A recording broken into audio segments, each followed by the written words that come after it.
Welcome to the Devin Nunes Podcast, breaking through the political noise, separating fact from fiction.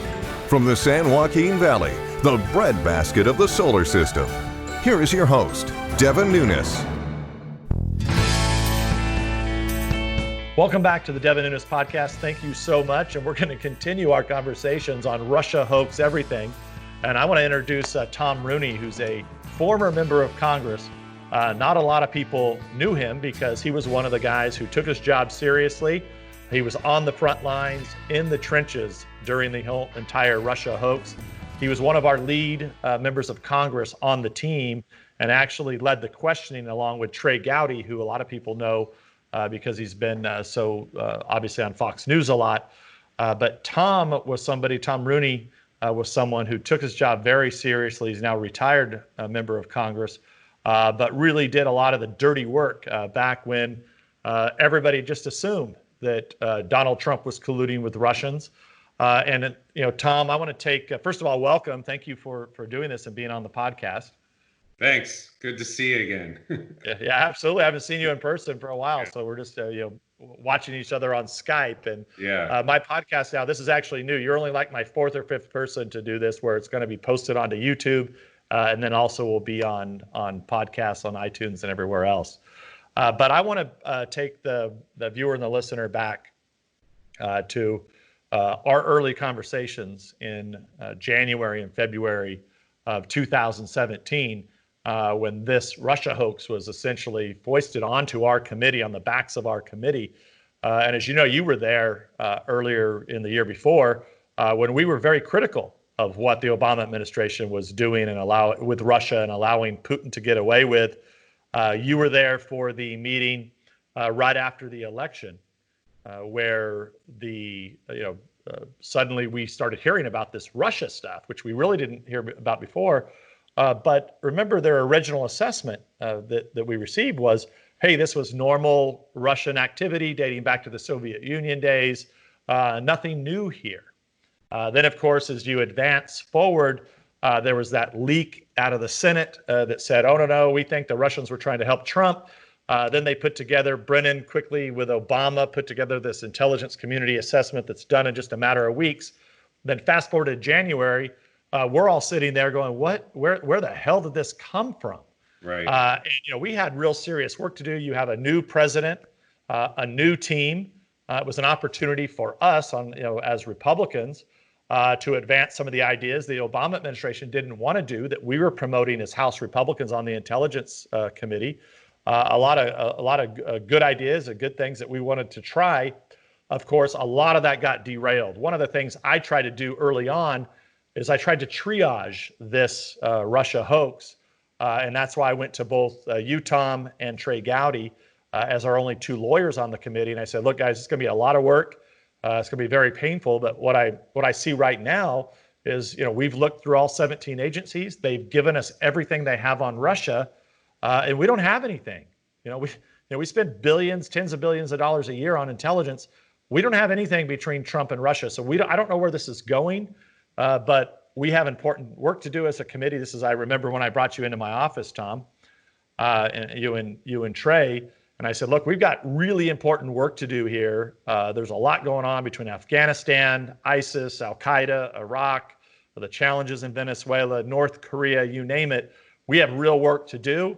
It seems like there's this what seemed to be a strange focus on Russia hoax.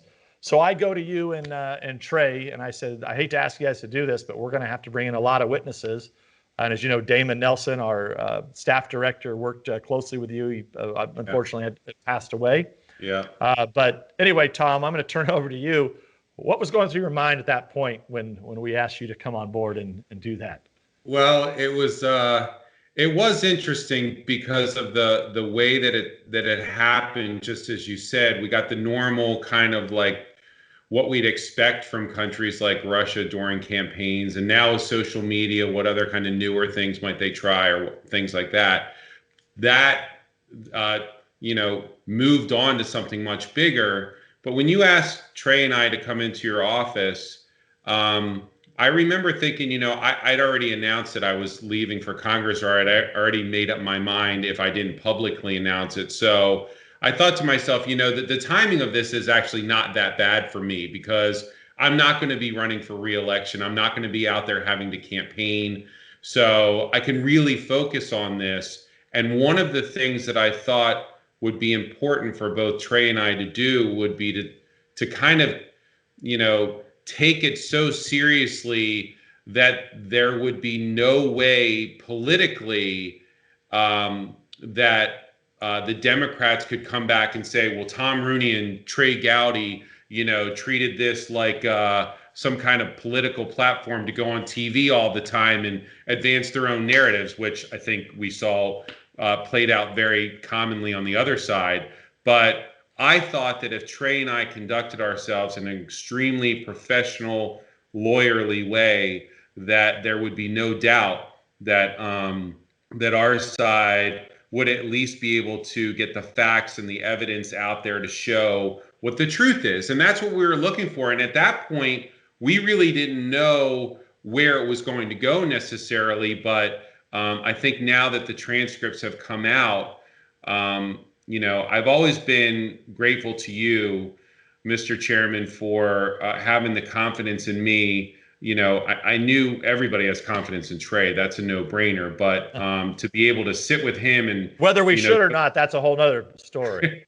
to go through that with him was also awesome. I mean, just watching him work in that skiff. Witness after witness, and then listening to the Democrats go, and then Trey respond. It was just like, he just got you. So, it was a great experience for me. It was one, like you said, that we didn't get much publicity for, but that was fine. It wasn't about politics for me, and I don't think it was for Trey either. He really didn't do much media. And then watching these transcripts come out now and what's in them. Even though our report, as you said in the Trey Gowdy podcast recently, the report said all of this stuff. Right. This isn't anything new, but to actually see the words with the witnesses, I've always said, I hope somebody writes a book about this stuff someday so they can see on a daily basis what we had to do and what we found. Well, I guess one of the things, Tom, that was probably frustrating is that you would go down for these depositions, and if you look at what you and Trey were very regimented. You had things that you wanted to get on the record about collusion, conspiracy, coordination. Very clear. Do you have any evidence? What do you have? What about hearsay? Very, very clear, clearly focused. But I think one of the challenges that you would have, and maybe I'm sure you have lots of examples of this, but maybe bring the viewer and the listener into what you would deal with. You'd have one of these witnesses come in, and there'd be a buildup to the witness's arrival, right? There'd be a week of fake news stories about how this witness is really, really bad. He's the tie. He's the link to Russia. And then, of course, by the time that witness would get there, even though we would never publicize it, that was the damnedest part about this. And you weren't talking to the media. Trey wasn't talking to the media. And yet on the day that this person would arrive to have their interview transcribed, and I'm not even joking, there would be 40 cameras, both at the top of the stairs, all the way down into the basement, right, or the dungeon now, as people call it. It's become infamous now during the impeachment scandal and hoax. But you'd have 40 cameras, top to bottom, that would snake down the spiral staircase that many people have seen. You'd come walking into this in the morning, into 40 cameras and probably 100, 150 people some days being there. Must have been frustrating because that we weren't the ones leaking this out. Then you would get down behind closed doors, and then if you take a break to go vote, you'd be down there for 2 or 3 hours. Give us a couple examples, I know there's many, about what you would encounter when you would come out in front of all these cameras. That would happen all the time. And, trying to find different ways to get down there without getting peppered with questions. And honestly, I respect the press in that I know that they have a job to do, but it was always seemingly like they were attacking us. And Very rarely, if ever, and I don't even think in retrospect, now that all this stuff's come out, if anybody's actually gone back to Adam Schiff and say, well, now what do you say? But it's just like we've moved on from that and now everybody's forgotten it. But there's a lot of things that happened down there. The one thing that came out last week, which I remember when it happened, asking Clapper about whether or not he had briefed the president and the vice president in the White House at a certain time period that meant something, and him saying no and looking at Cash and other staff and just be like, we knew that wasn't right. I remember blood rushing to my head being like, I think this guy just lied to me. And then we went back after and talked about it. And then months later, I remember he testified publicly that he didn't remember saying that. So it was like, now that it's on record and it's out. But the one high profile thing that actually was the first time I went on the news that night, I went on Aaron Burnett, but we had Hope Hicks in the skiff, and obviously high profile. She was very well known, and presidents had been on the Hope Hicks had been on the campaign. For those people who don't know, had been on the campaign with Donald Trump, had worked for Donald Trump, I think, previously in his real estate business. Right.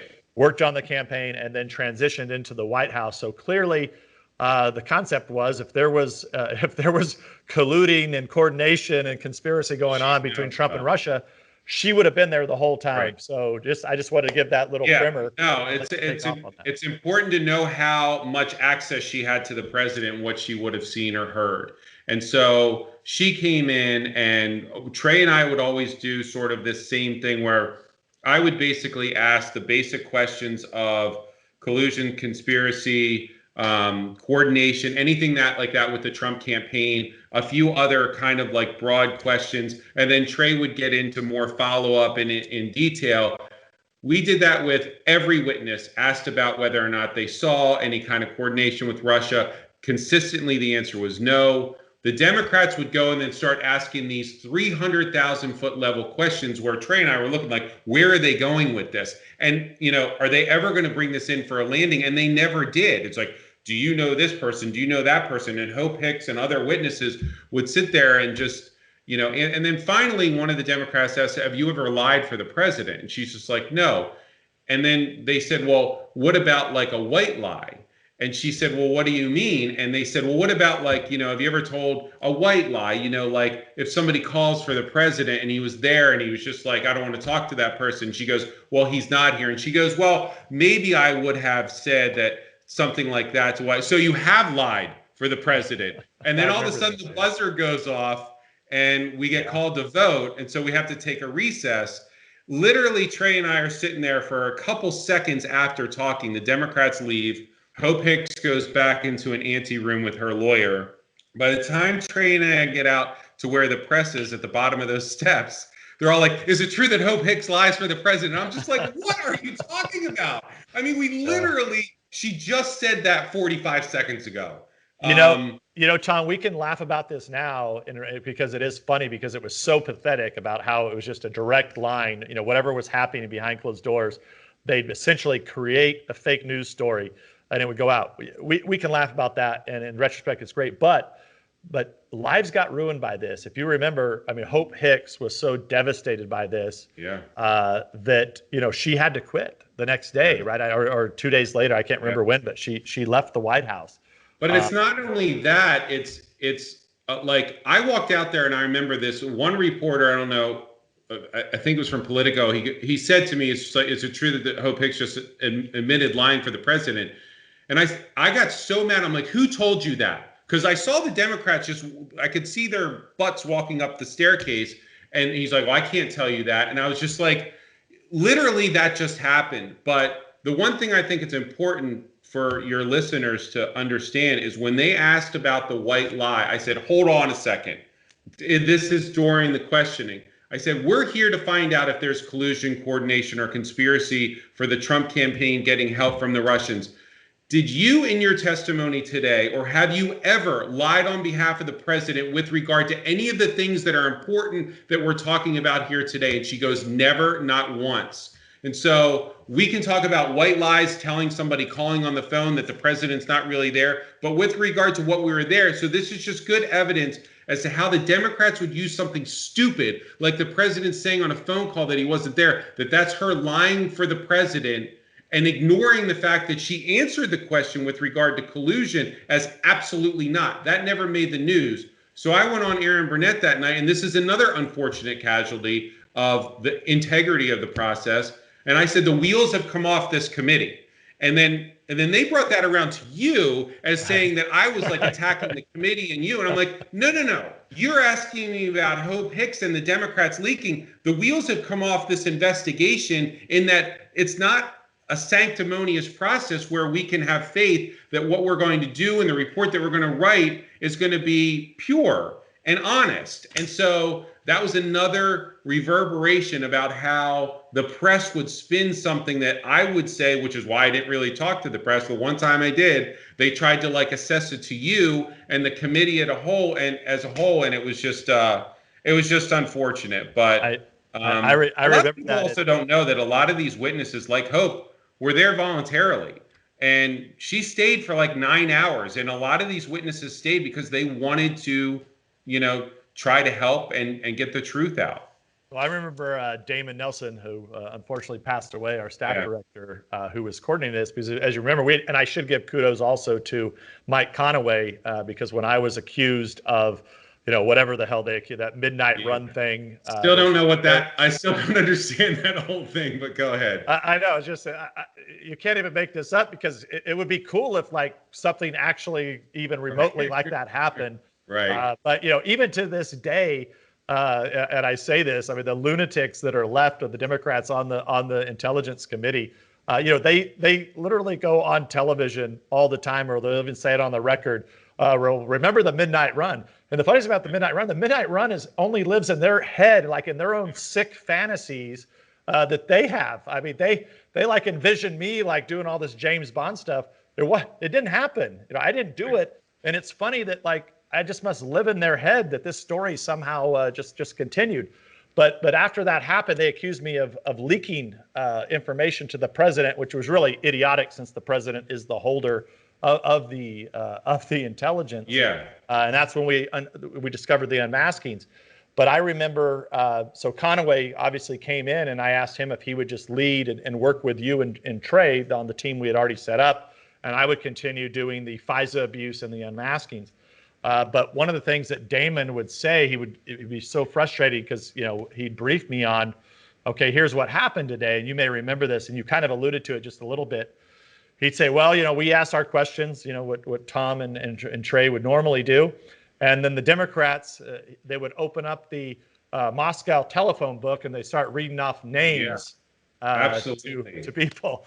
He called it the Russian telephone book questions, and I think that's really the key. If you look back, if people actually, these transcripts that were kept hidden by the Democrats for all this time, that should have been out. But the real thing you see is that the professionalism that you and Trey brought to this, and the rest of our team, and Kash Patel, our lead investigator, and the others, but their questions were such a joke. I mean, if you just go and read, like if you just want to read for comedy, for comedic purposes, this is a joke. These people didn't even have any questions to ask the witnesses. That's how sad this was. It was, in retrospect now, with that, the whole thing with you and with the questions that were asked, it was smoke and mirrors to allow them to get on television every night. But I think now that the transcripts are out, and with Schiff saying from the beginning that he had evidence or circumstantial evidence or whatever, what really infuriates me now, even though I'm out of Congress and nobody cares what I think, that the press isn't going back to him now and saying like, okay, all this is out now. Nothing that you have said, Adam, has come true. Nothing. Like, what do you have to say about that? And it's kind of like it's ignored because maybe it's because of, the impeachment and everything else that's kind of, it's moved to the back burner. But when that happened, you remember when Adam says that he has evidence, I remember thinking like, what is this evidence? And like, we need to know. And then when the questions would happen and he'd be asking phone book people, like, you're like, where is the evidence? Like, where's the beef? And so it never happened. Nobody even knew where those names were coming from. Right. I mean, Damon would walk out. They asked, like, I remember, I can't remember the exact number. He's like, you won't believe what they did. They asked like a question on 10 new names. We don't even know who these people are. And to this day, it never was tied up with anything else. Like, they never brought the plane in for a landing ever. And so, look, I can complain about the press all day long, but it's just unfortunate that that kind of statement that I have evidence of collusion, and then he never shares it. It goes away, and he's never held accountable for it. It's just, that's why the American people don't trust the media. My governor here, Ron DeSantis, who's our former colleague in Washington, just had sort of like a moment there yesterday, because he's actually done a pretty good job with this coronavirus, relatively speaking. And the press has just basically hammered him the whole time. And so I think that's one of the things that people don't get about, Trump and politics is a lot of people just get extremely angry that it isn't fair. And, they don't get that fake news might sound like a joke, but it really resonates with a lot of people as, something that we're being deprived of as Americans. So, well, Tom, one of the things that I found, the reason that I do this podcast now is because I go directly to the people. I go directly to my constituents with this podcast. We've even had some, they actually send in, they can send in, people that they want me to interview. Right now I'm sitting in my house where we have to be because of this pandemic. But I'll go out locally and I'll interview people from within my district. We'll interview people, right. discuss issues, and I get great guests like yourself. But the whole purpose of this really is so that I have a unfiltered channel to reach, not only my constituents, but the American people and people all over the globe, because there really is no such thing anymore as a free and fair press. That it just ceased to exist. And so thank you. I really appreciate you taking the time to do this, but I appreciate you doing it too. There used to be at least some channels or shows that you could go on and learn something, and now unfortunately you can't. So you doing things like this, I think, is really important. Hopefully people, and hey, I learned a lot, just listening to you and Trey and on his podcast the other day. And if anybody wants to get a good example or a good definition of what unmasking is, Devin Nunes laid it out perfectly as to why we do it, what it means, and when there should be unmasking in that other podcast. So, I mean, this is good for teaching people the truth, I think. Well, thank you, Tom. And I have two more questions for you, if you would indulge us. But you played a critical role on the unmasking. So I want to talk just a little bit about that. It's now come to light. People are learning what unmaskings are, that you have these intelligence reports. And then if people want to see more information, they'll go and they'll request for the name to be revealed. Right. Very odd that high-level officials, especially at the end of a presidential administration, would be unmasking the names of Trump transition officials. But not odd. It's essentially corrupt. But you really were the key questioner when you look at the transcripts with Susan Rice, who, as you know, had essentially went out on television when I came out and made the accusation that, look, this was occurring left and right. She was asked, by, I can't remember the news that asked her, and she played, I don't know what you're talking about. She played that game. I remember. Walk our folks through here. What was it like being in the room asking those questions of Susan Rice, and what were you guys thinking at the time? I thought that Susan Rice was probably one of the most elusive witnesses that we had, also extremely guarded. And, there are some people that, wanted to share everything. Carter Page comes to mind. But there are some people that were really guarded. I don't want to say what I thought was in her mind, but my hunch was that she was not trying to help our investigation, but trying to protect herself. And I think that, we're getting little tidbits of why maybe as time goes on here. But Susan Rice was very difficult. She was very elusive and extremely guarded in that interview, in that day. I remember wanting to have a conversation with her and wanting to be able to get as much information as we can, especially since we started learning things at that point and not being able to get much out of her. Right. And now the transcripts kind of speak for themselves. And now you see the unmaskings that were done by not only her, but many, many others, hundreds and hundreds. So, Tom, final question. And normally I forgot to do this at the beginning, but so this is a really softball one, but you're from a very well-known family. I know you never talk about it a lot, but the famous Rooney family, Pittsburgh Steelers, and your grandfather's art, right? Right. So, tell us just kind of as we're leaving today, give us a great story from when you were a kid with your grandfather. What's one of your fondest memories of the Pittsburgh Steelers with your grandfather? Well, just growing up in the 70s, I mean, I'm almost 50. So when I was like in my, I was from 8 years old to 12 years old, we won like 4 Super Bowls. So I got to go to California for the first time against the Rams. And, but a lot of people, don't know my grandfather, and they think of him as beloved. My grandfather was very strict. He was, there's a reason why guys get to where they are that are like that. He was very focused. I don't want to use the word selfish, but he didn't you watch the Michael Jordan thing, Michael Jordan never did anything he didn't want to do.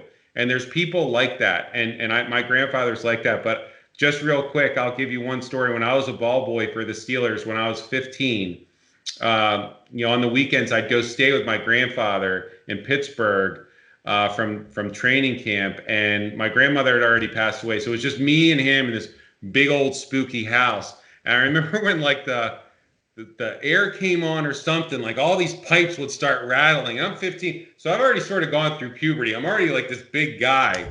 And I'm like scared to death. I'm in my dad's old room. I remember like walking down the hall to my grandfather's room, and I like knock on the door. I'm like, "Hey, can I come sleep with you?" And so he laughed his ass off, and he so I'm like 15 years old. I'm twice the size of this guy, and I'm sleeping in bed with this like 85-year-old man that's gonna protect me from the ghosts and goblins of this old house. So that's a great story, one of my Tom. favorite stories. Well, hey, thank you not only for your service in Congress, but your service in the U.S. military before that, and hopefully we'll get you back into public service at some point in the future. But until then, it's really just a pleasure to have you on the show today. Yeah, thanks, Devin, and thank you for your service and everything you've done. I mean, I can't imagine you've gone through more than any of us have had to go through being the chairman of this committee, and it was really unfair. And I'm glad that you seem like you're in good spirits and continue to serve the people of California. So thank you very much. Thanks a lot. Tom Rooney, everybody. This is Devin Nunes. We'll catch you next week. Thanks for listening to the Devin Nunes Podcast. We invite you to subscribe so you don't miss a single episode.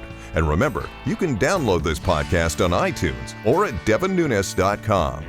Storm clouds been gathering so long, I don't know. The darkness around us leaves no easy road. We started wondering if every road dead ends our dreams.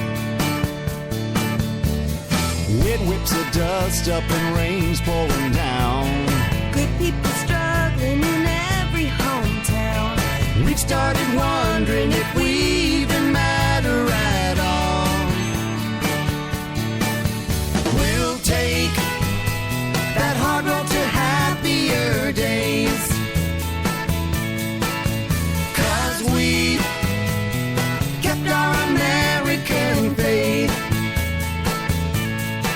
Now it's not our first trial by fire like this. It's nothing hard working family can fix. We've got the power to save it all here in our hands.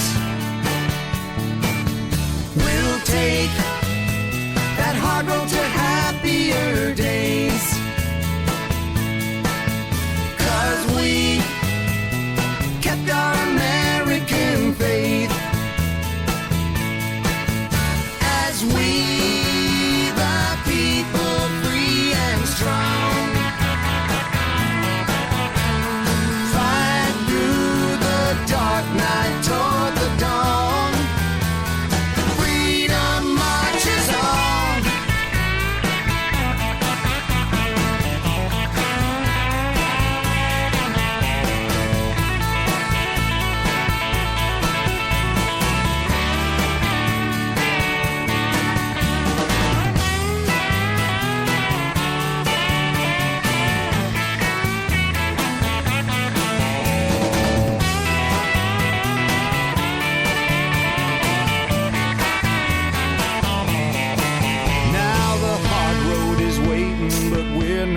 afraid. That's why they call her the home of the brave. With a prayer and a purpose, we're already half the way there. We'll take that hard road to happier days, 'cause we've kept our American faith.